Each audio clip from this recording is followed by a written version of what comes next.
இல்லை, நான் ஒரு படம் கன்னடத்துல பண்ணியிருக்கேன். அந்த படத்துல ஒரு பொண்ணு, சின்ன பொண்ணு நடிச்சிருக்கா. அவர் தேவயானி தங்கச்சி மாதிரியே இருக்கும் பார்த்துட்டு. அவளை வேணா பாக்குறீங்களா அப்படின்னு கேட்டார். ஐயா சொல்லும்போது நம்ம மறுக்க முடியுமா? சரி பாக்குறேன் ஏன்னு. 4 படங்கள் என்னோட தேவயானி வேலை செஞ்சிருக்காங்க. இந்த மாதிரியான சிக்கல்கள்லாம் நமக்கு வந்து ஏற்பட்டதில்லை. அதுக்கு குறிப்பா வந்து படப்பிடிப்பு முடிஞ்சிச்சுன்னா அதுக்கப்புறம் நடிகைகளுக்கு நமக்கு எந்த தொடர்பும் இருக்காது. சும்மா என்னைய வச்சு கிசு கிசு எழுதிட்டு இருப்பாங்க. இப்ப 4 படம் தொடர்ந்து தேவயானி என்னோட வேலை செஞ்சிருக்காரு.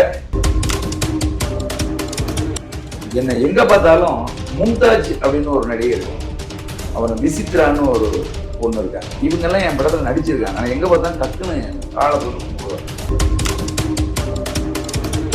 எனக்கு விஜயலட்சுமிக்கும் அந்த படம் முடிகிற வரைக்கும், அந்த படத்துல நான் விஜயலட்சுமிக்கு ஜோடியா ஒரு பையனை இன்ட்ரோடியூஸ் பண்ணிருக்கேன். அவன் பேர் விஜய் ஆதிராஜ்.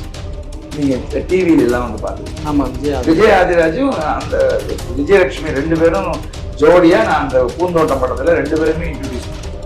அதனால எனக்கு சீமான் என்ன கல்யாணம் பண்ணிக்கிறேன்னு சொல்லி ஏமாத்திட்டாரு.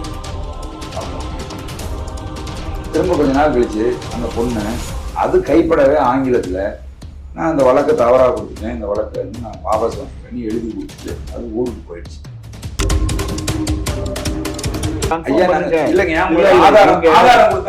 ஆதாரம் கொடுத்தா நான் ஏத்துக்கிறேன். முக்தாருக்கும் எங்க கட்சிக்கும் சம்பந்தம் இல்ல சார். இப்ப கட்சியில நான் உறுப்பினர், கட்சியில உறுப்பினரா இல்லங்க. முக்தார் உறுப்பினரா இல்லையான்னு இல்ல. முக்தார் நினைச்சா முதலமைச்சரை சந்திக்க முடியுது. முக்தார் நினைச்சா உதயநிதி ஸ்டாலினோட டின்னர் சாப்பிட முடியுது. அனைத்து கட்சி கூட்டம் தானே போட்டீங்க. வீரமணியை ஏன் கூப்பிட்டீங்க? வீரமணி ஒரு கட்சி வச்சிருக்காரு. என்ன கட்சி? அதான் திராவிட கழகம். அது கழகம் இயக்கமா கட்சி? அது இயக்கம், கட்சி இல்ல இயக்கம். அவரை மட்டும் கூப்பிடுறாங்க. அனைத்து கட்சி கூட்டம் அப்படின்னா தேர்தல் ஆணையத்தில் பதிவு செய்யப்பட்டிருக்க கட்சிகளை தான் கூப்பிடும். சந்திரபாபு நாயுடு நல்லா இல்ல, அதனால அவர் ஆதரவு. நிதிஷ்குமார் சரி பிஜேபி சரியா? நிதிஷ்குமார் மாதிரி 1ஆம் நம்பர் ஃப்ராட் இந்த உலகத்திலே நீங்க பார்க்க முடியாது.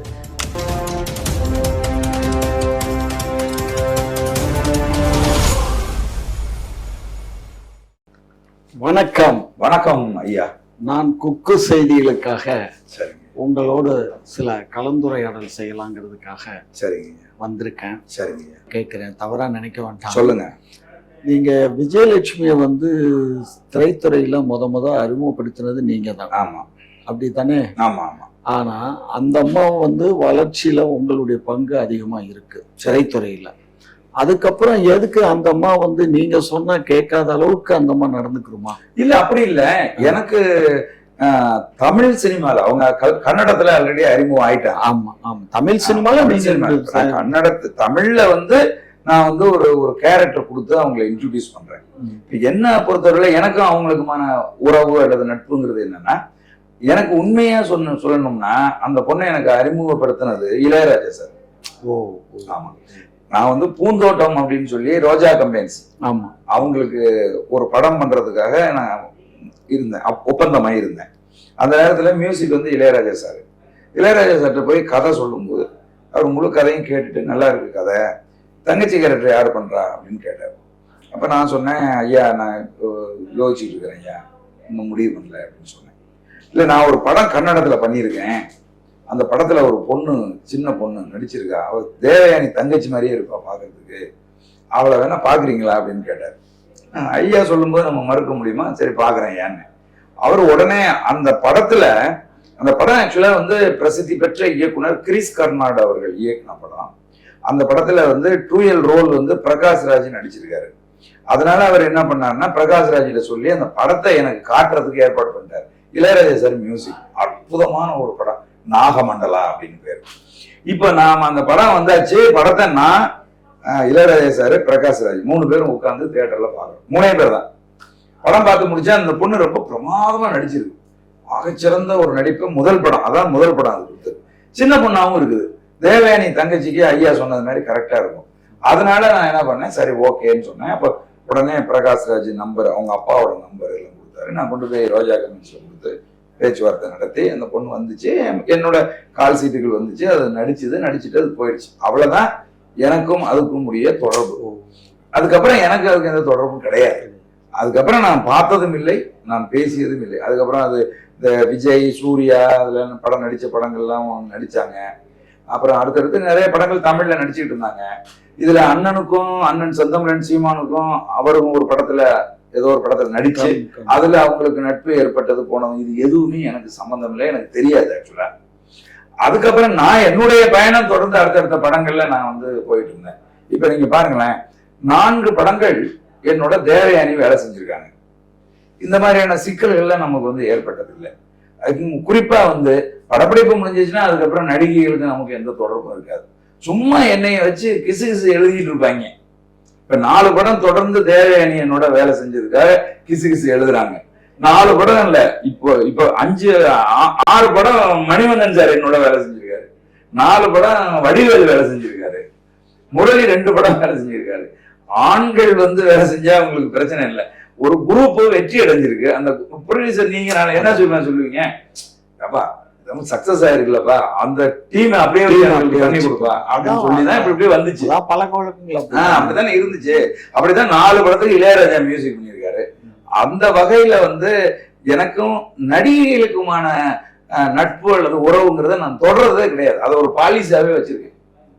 எங்கேயாவது பார்த்தா போனா வந்தா நமக்கு மரியாதையோட இருக்கணும். இன்னும் சொல்ல போனீங்கன்னா, என்னை எங்க பார்த்தாலும் மும்தாஜ் அப்படின்னு ஒரு நடிகை இருக்காங்க, அப்புறம் விசித்ரான்னு ஒரு பொண்ணு இருக்காங்க, இவங்க எல்லாம் என் படத்துல நடிச்சிருக்காங்க. ஆனா எங்க பார்த்தாலும் டக்குன்னு காலை போட்டு கும்பிடுவாங்க. அப்போ ஒரு டயலாக் சொன்னாங்க, அவங்க பேர் என்ன, நம்ம மும்தாஜுங்கிற நடிகை ஒரு டயலாக் சொன்னாங்க. என்னன்னா, சார் நீங்க வந்து கறந்த பாலை விட சுத்தமான ஆள் சார், நான் அடிச்சு சொல்லுவேன் சார் சாகுற வரைக்கும் அப்படின்னு. என்னன்னா அதுக்கு அவ்வளவு பேட் எக்ஸ்பீரியன்ஸ் இருக்கு இண்டஸ்ட்ரியில. அப்ப நம்ம நேர்மையா இருக்கும்போது அவங்க நம்மளை பார்த்த உடனே அந்த மரியாதையை நமக்கு வந்து கொடுக்குறாங்க. அது போல எனக்கு விஜயலட்சுமிக்கும் அந்த படம் முடிகிற வரைக்கும், அந்த படத்துல நான் விஜயலட்சுமிக்கு ஜோடியா ஒரு பையனை இன்ட்ரோடியூஸ் பண்ணியிருந்தேன். அவன் பேர் விஜய் ஆதிராஜ். நீங்க டிவில எல்லாம் வந்து பாத்துருக்கீங்க. ஆமா, விஜய் ஆதிராஜும் அந்த விஜயலட்சுமி 2 பேரும் ஜோடியா நான் அந்த பூந்தோட்டம் படத்துல 2 பேருமே இன்ட்ரோடியூஸ் பண்ணியிருந்தேன். அதனால எனக்கு அந்த பொண்ணை நான் வந்து அதன் பிறகு, டு பி வெரி ஃப்ராங்க், ஒரே ஒரு தடவை இந்த சீமான் அண்ணன் பிரச்சனை வந்த போது போன்ல பேசியிருக்காங்க. மற்றபடி நான் அதுக்கப்புறம் விஜயலட்சுமியை சந்திச்சதே கிடையாது.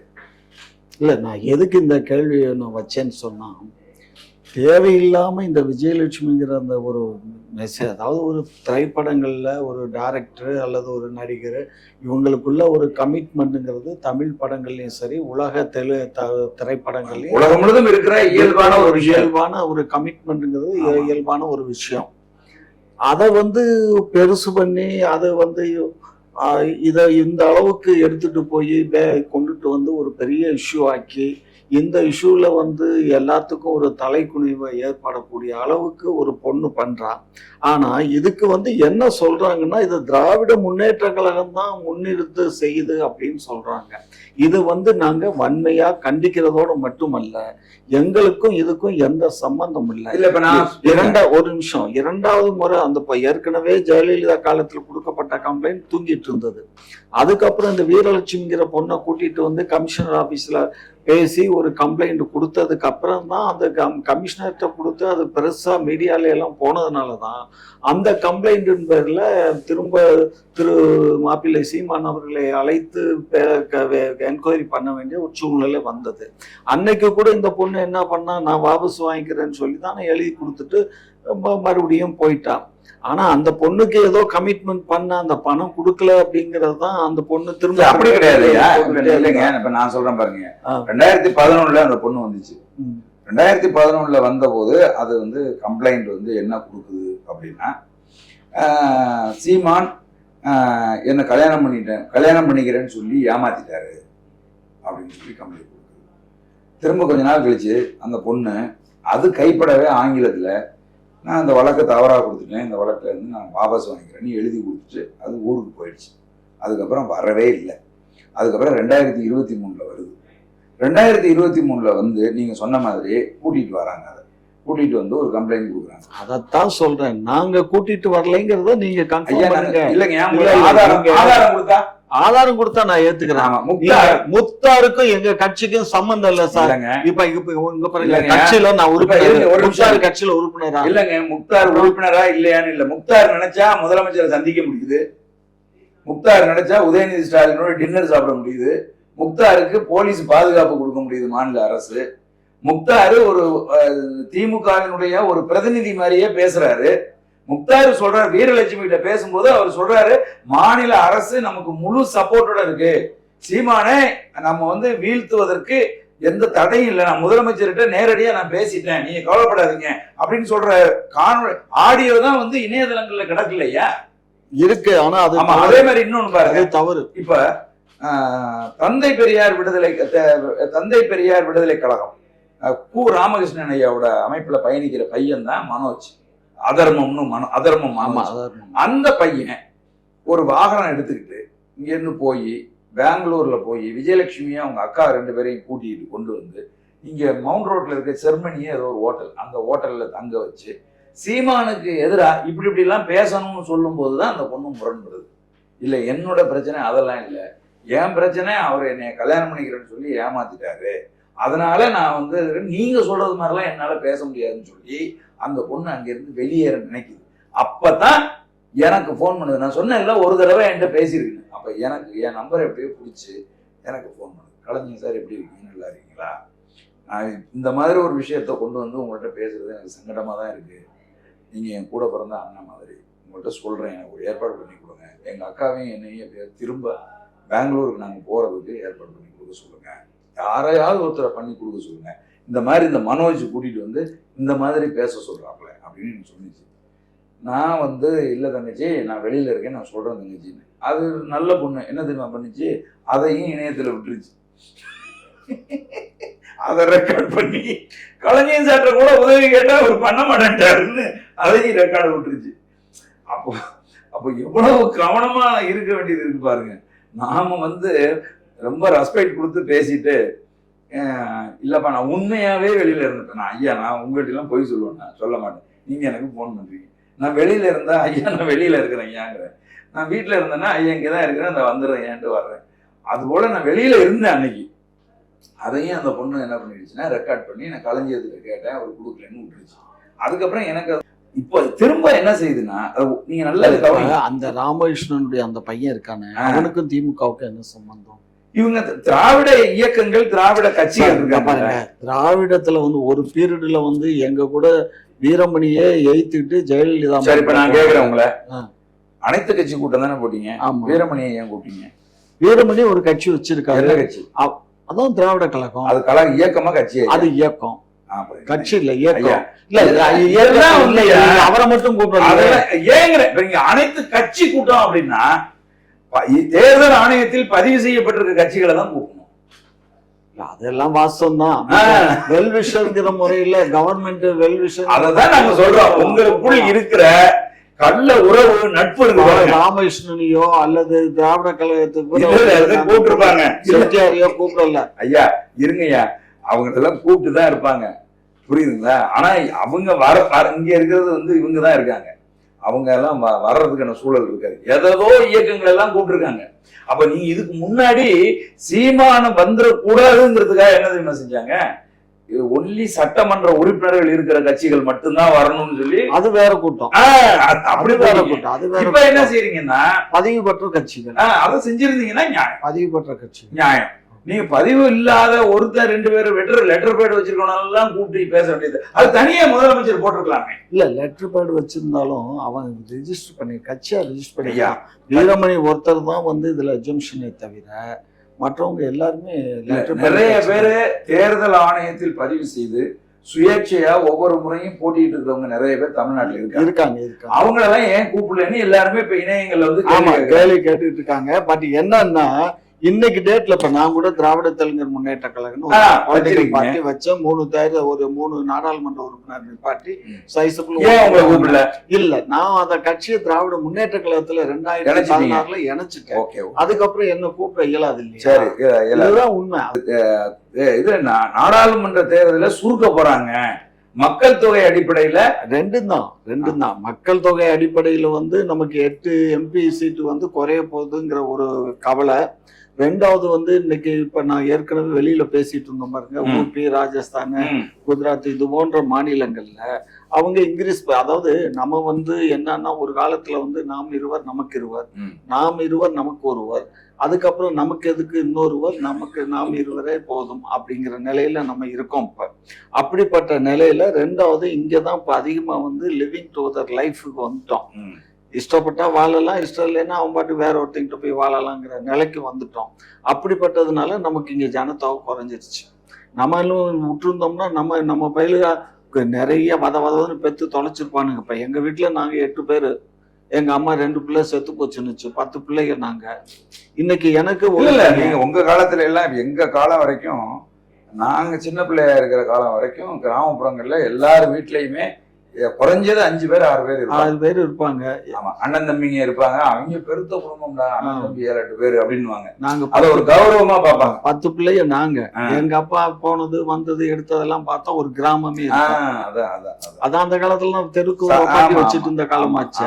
அது ஜமீன் தான் கேட்கவா வேணும், அது ஏகப்பட்ட குழந்தைகள் அப்படியெல்லாம் வாழ்ந்த காலங்கள்லாம் மாறி இப்ப எனக்கு வந்து ஒரே பையன் தான். பாத்தீங்களா, சரி செஞ்சுட்டாங்க. செஞ்சிட்டோம்னா இன்னைக்கு வாழ்வாதாரம் நம்ம வந்து இன்னைக்கு மற்ற மாநிலங்களை வச்சு கம்பேர் பண்ணி பார்த்தீங்கன்னா தமிழ்நாடு தான் சார் நல்லா வாழ்றோம், சுவீட்சமா இருக்கும். நீங்க உங்களுக்கு தமிழ்நாடு விட்டு நான் ஒவ்வொரு மாநிலங்கள்லயும் 1 மாசம் 2 மாசம் இப்பதான் நான் போறதில்லை, முன்னையெல்லாம் போய் வாழ்ந்திருக்கேன். அங்க எல்லாம் வந்து ரொம்ப கஷ்டம். நம்ம தமிழ்நாடு மாதிரி தமிழ்நாட்டுல ஒண்ணும் இல்லை சார், ஒரு 10 ரூபா பாக்கெட்ல இருந்தா போதும் சார், 3 வேளை நல்ல வயிறார சாப்பிடலாம் சார். இதே வேற மாநிலத்துல போனா சாப்பிடுறீங்களா, புரியுதுங்களா? இப்படி ஒரு கஷ்டமான சூழ்நிலை. ரெண்டாவது இங்க வேலை பார்க்கணும்னு நினைச்சோம்னா ஏதோ ஒரு வேலை நமக்கு கிடைக்கும்.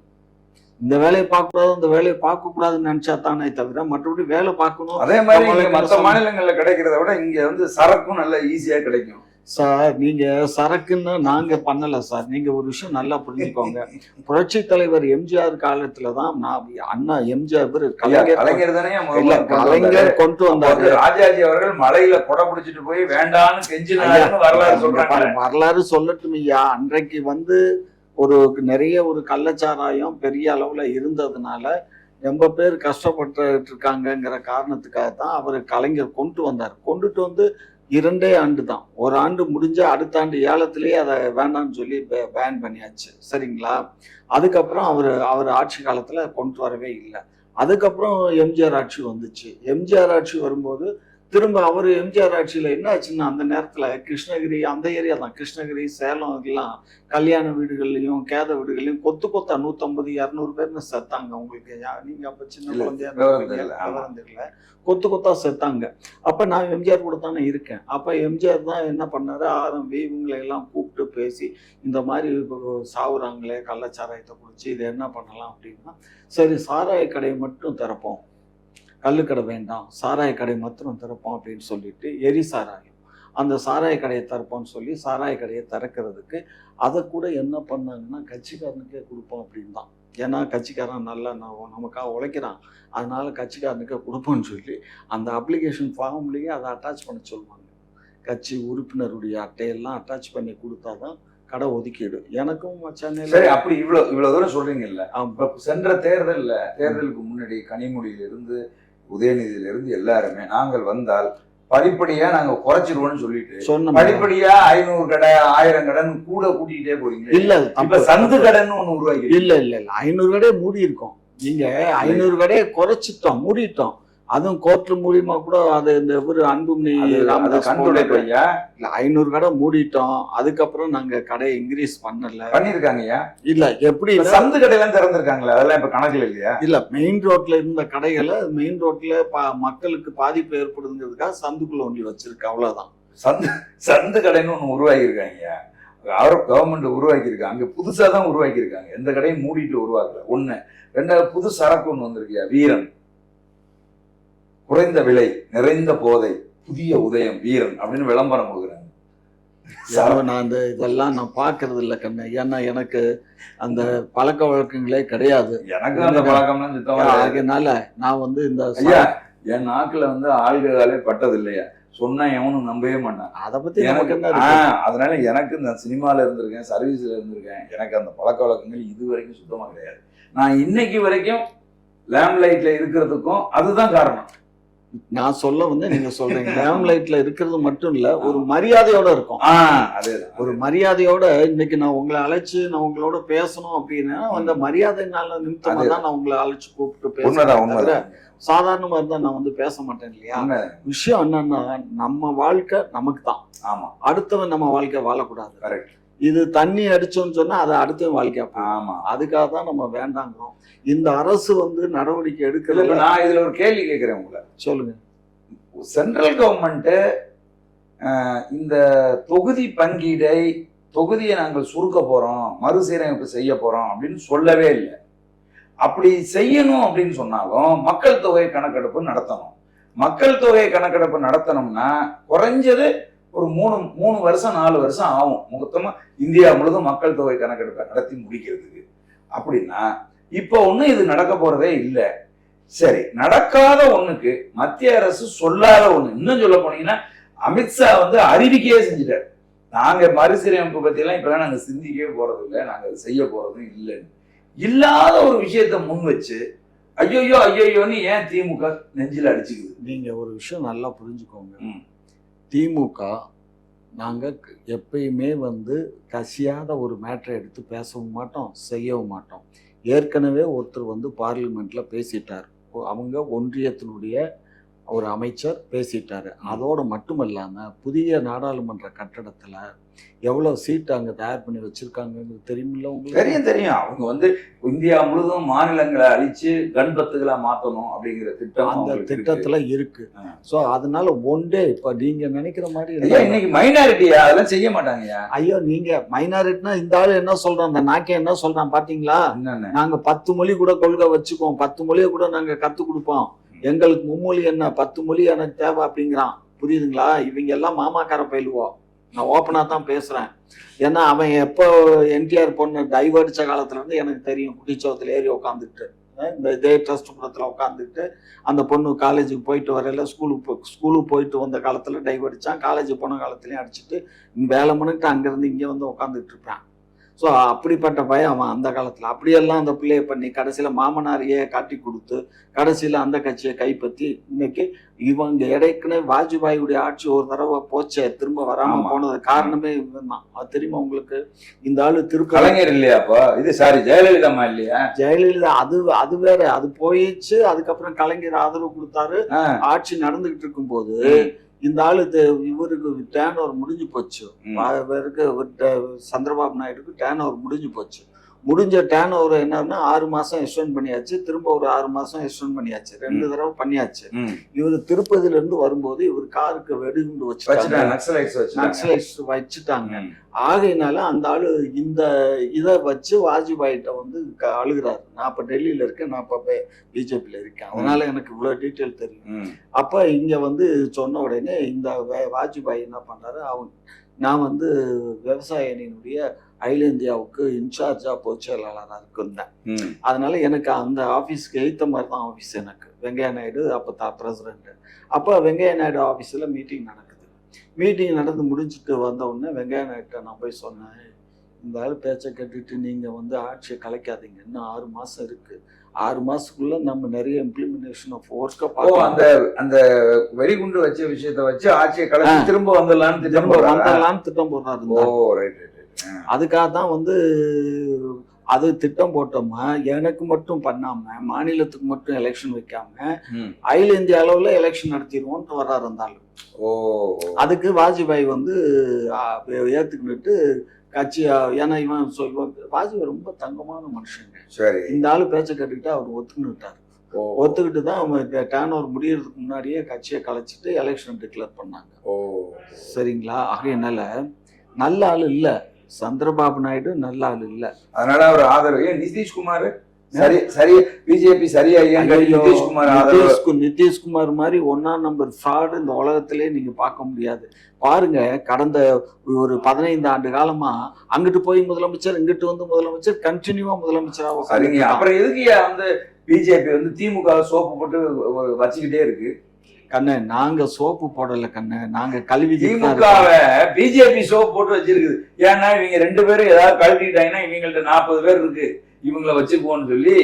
இல்ல இல்ல இல்ல, சந்திரபாபு நாயுடோட அதிக எம்பி இருக்குல்ல உங்கள்ட்ட. எங்கள்கிட்ட அதிகமா இருக்கு. எங்க எம்பியா போதுமானது. அந்த ஆளுக்கு நிதிஷும் வேண்டியதில்ல, அந்த ஆளு வேண்டியதில்ல. சொல்றேன். ஆனா அவன் எங்களுக்கு ஒண்ணும் பண்ணலையே.